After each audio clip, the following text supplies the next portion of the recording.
Hi, I'm Jennifer from the Worcester branch of the Wayne County Public Library, and today I'd like to share with you the March selection for our Fantasy Fiction Fanatics book club.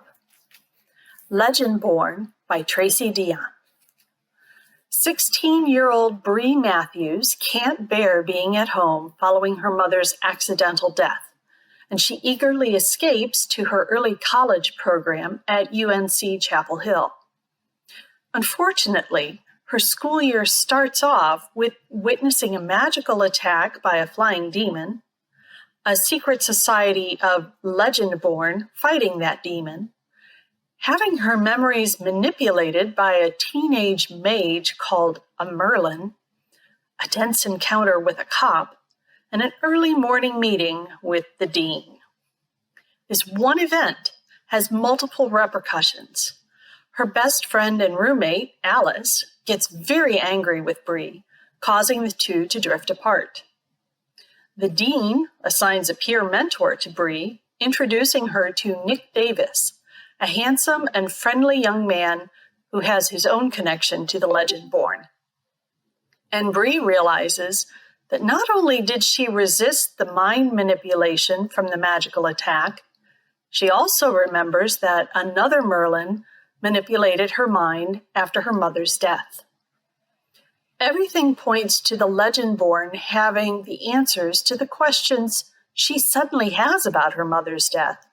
So she asks Nick to get her into the secret society and help her find those answers.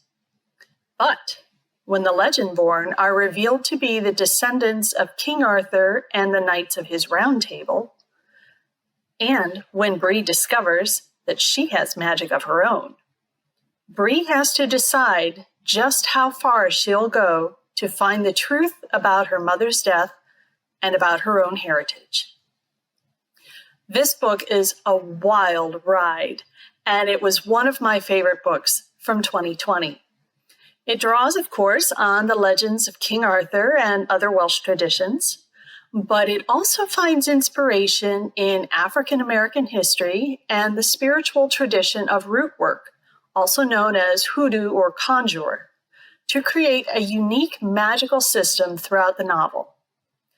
The author also reveals the twinned histories of the American South between the written history of white Southerners and the hidden history of the enslaved people who built the foundations of society. She weaves some hard truths throughout the book, both as backdrop to the action and as essential tensions in the plot. The main character, Bree, struggles not to be cast simply as an angry Black girl, but the grief and trauma she has endured makes it difficult for her to see beyond herself at times. What she discovers over the course of the book, however, gives her the room to grow and to move beyond the pain that she feels. The other characters all have their own flaws and potential for growth, and both the bonding and the conflicts between members of the Legendborn are believable and compelling. There are a lot of layers to this book, but it's such a stunningly fast-paced and gripping read for a debut novel. And I know I'm eager for the sequel to come out in the summer of 2022.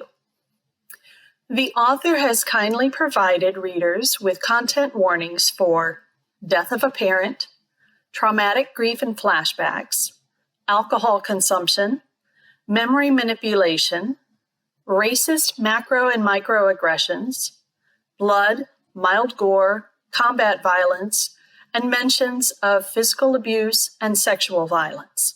So please keep that in mind if you choose to read this book.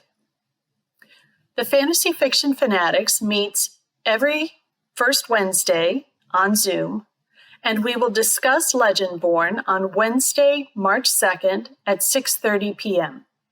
You can find the link to sign up for the program on the library's events calendar or the Facebook page.